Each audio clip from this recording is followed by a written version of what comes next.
Okay, so all the previous lecture so far on this chapter has really focused on classical conditioning, what Pavlov discovered. And what he was really looking at was the association between a neutral stimulus and an unconditioned stimulus, a naturally meaningless stimulus with a naturally meaningful stimulus. Okay, we're going to transition here and talk about operant conditioning, which is where you learn, or the SEAL learns in this panel, to associate their behavior with a particular consequence. So in this case, we've got the SEAL balancing the ball on his nose. The consequence is he receives a fish. That makes it more likely that he's going to balance the ball in the future because he likes to receive fish. He wants that as an outcome. So when your behavior is followed by a desirable outcome, you're more likely to repeat the behavior. If your behavior is followed by an undesirable outcome, you're less likely to repeat it. That's the basic premise behind operant conditioning. So we're learning to associate our behaviors with their outcomes. Okay, so here's the first main concept in operant conditioning, Thorndike's law of effect. You gotta love the high quality puzzle box he built for these cats that I would love to have been a fly on the wall watching him try and stuff a cat into that box. I've had many a cat in my life and none of them would have gone into that box. But he would put a cat into that box, and then the cat's goal was to find its way out, right? There's a trigger mechanism for getting that door to come up, and the cat's in there trying to find his way out. So we stuff a nice cute kitty cat into the box and see how long it takes him to get out. So what you see in this graphic is on the y-axis how long it takes the cat to escape, and along the x-axis is how many times they've been stuffed in the box and tried to get out. And what you see is the more often he's been stuffed in the box, the less time it takes the cat to get back out. Thorndike came to the conclusion that escaping was rewarding. And so when you reward a behavior, you increase the likelihood that it'll occur. So since the cat wants to get out of the box, once he finds the trigger mechanism that allows him to get out of the box, he's going to repeat that behavior in the future and try that trigger mechanism again. So, Thorndike's law of effect. Here's how he phrased it. Behaviors followed by favorable consequences become more likely.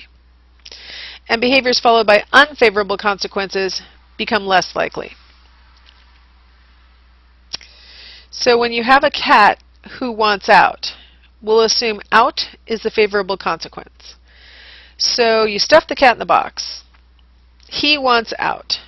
He engages in a bunch of different behaviors in his efforts to get out. He tries to stuff his head between the slats in the side. He does all sorts of stuff trying to get out. He finally stumbles upon the thing that releases the door. Okay, now the next time he's stuffed in that box, all he knows is he got out. He may repeat a bunch of those same behaviors again.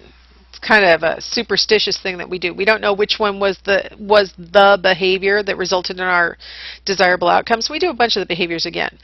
But then he starts to narrow it down, and he starts to figure out, heck, I know what it is, and all I have to do is this one thing. And so by the end, by the 20th trial, all he does is the one thing and he's out.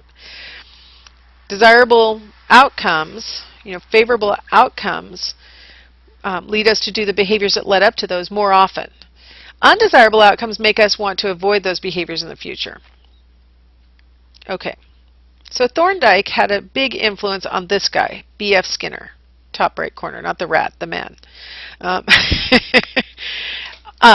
Skinner is credited with coining the term operant conditioning. He studied pigeons, as you can see in the upper right-hand picture. He also studied rats.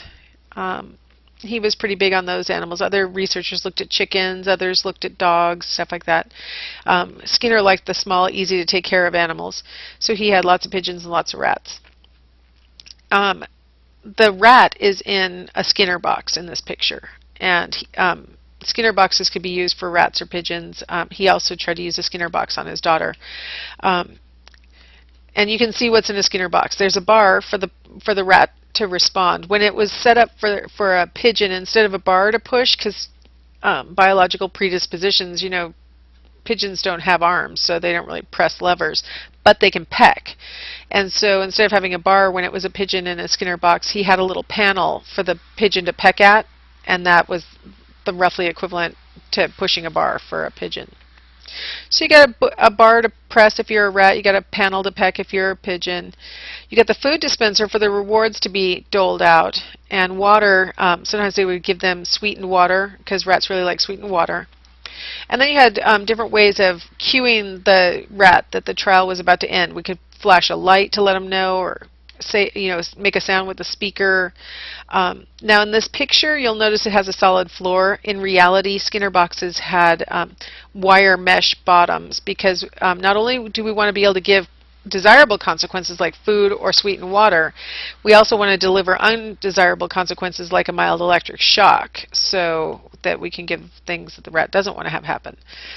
So that's the basic premise with a Skinner box, and thanks to those Skinner boxes, Skinner was able to establish a lot of information, a lot of interesting things that we now know or take for granted about learning.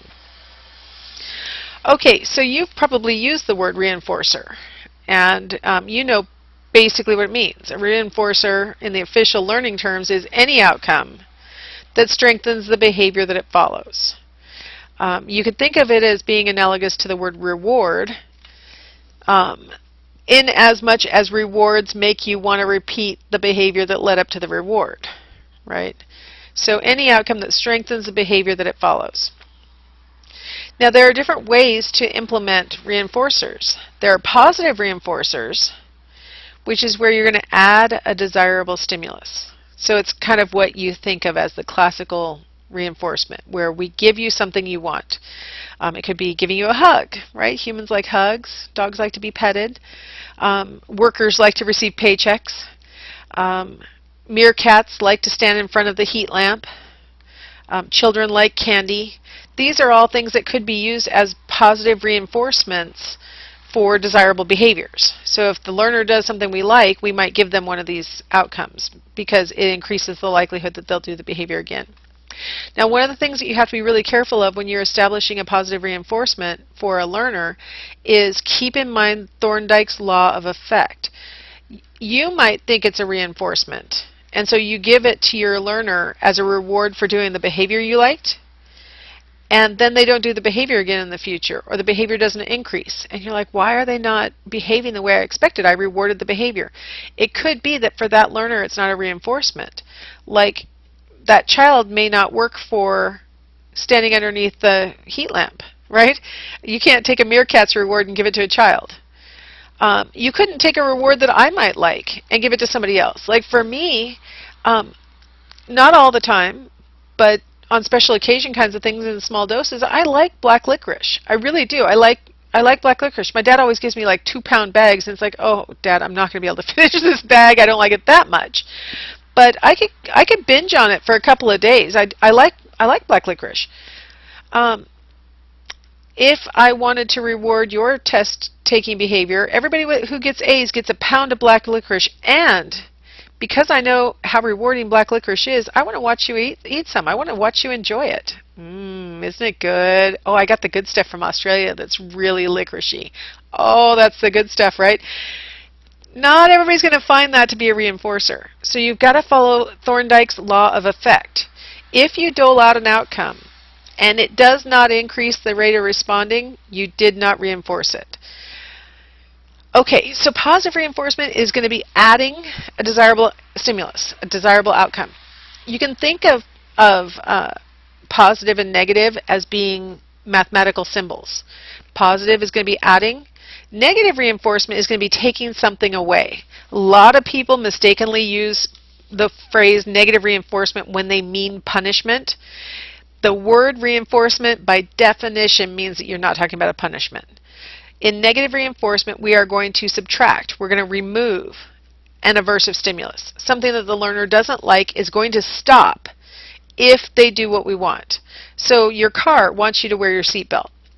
So it makes an annoying beeping sound. If you have a recently made car, like mine is a 2010, and if you don't have your seatbelt on, first it nags you, and then it's quiet for a while, and then it'll start nagging you again later.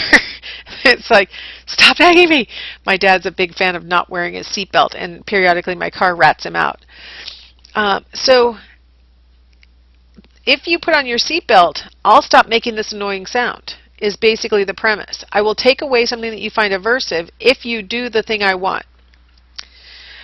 That's the premise behind Tylenol. I mean, if you have a headache and you take Tylenol and it makes the headache go away, you're more likely to use Tylenol in the future.